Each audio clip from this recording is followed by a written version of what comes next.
when it came to watching the video, Yeah. I cringed. I was like, oh, switch it off. I don't want to watch it. I'll just read the comments that the person left.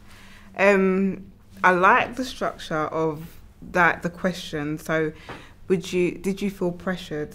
And would you come back, or, you know, did you feel at ease? Those sort of questions, I like that. You can spot it straight away as a mystery shopper. So, and that makes, I did.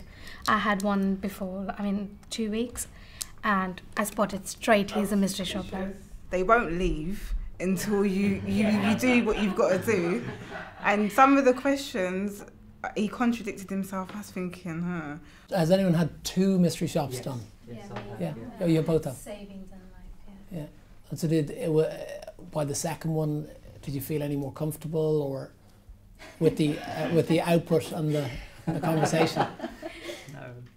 It's a really powerful tool to sit down with your manager and go back through a conversation, as opposed to read a piece of paper and try and remember a customer and etc. etc.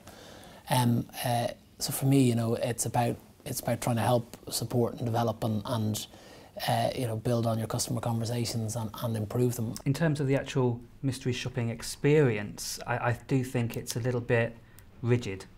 There were a couple of questions, for example, where they would say, didn't explain every single example on screen.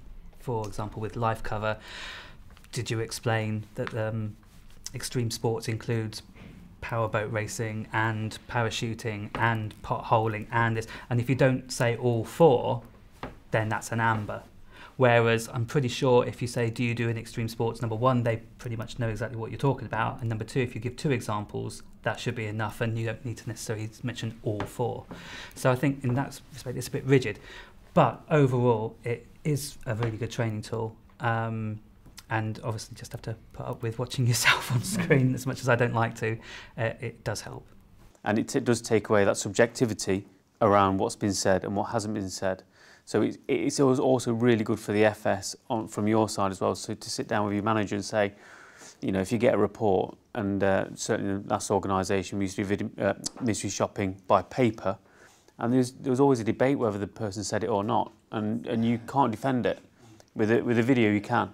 And you can sit and observe it yourself and, like I say, watch your mannerisms, but also then see, and I know sometimes you know who the mystery shopper is, but sometimes it is good then to see the next 5 customers that come in, even if you change one thing about what you're doing for the better, then the next 5 customers who aren't mystery shoppers are benefiting from that. We can push back on the bank much stronger as well. So in terms of the gradings, in terms of the things that we're looking at, because we now have evidence, and so that we would have struggled to go green, amber, red, because previously we were just green and red if we didn't have video mystery shopping. So we saw the first load of video mystery shops, and we said, we can't be saying that an advisor is a specialist is on red for that.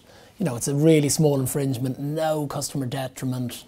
So it's the wrong thing. So that's part of the thing that made us bring in amber, and we will therefore have much more evidence base to be able to go back and challenge and change some of the processes to say, we can see now live it's not working. We can see now live, are we doing the right thing for the customer? So let's fix it.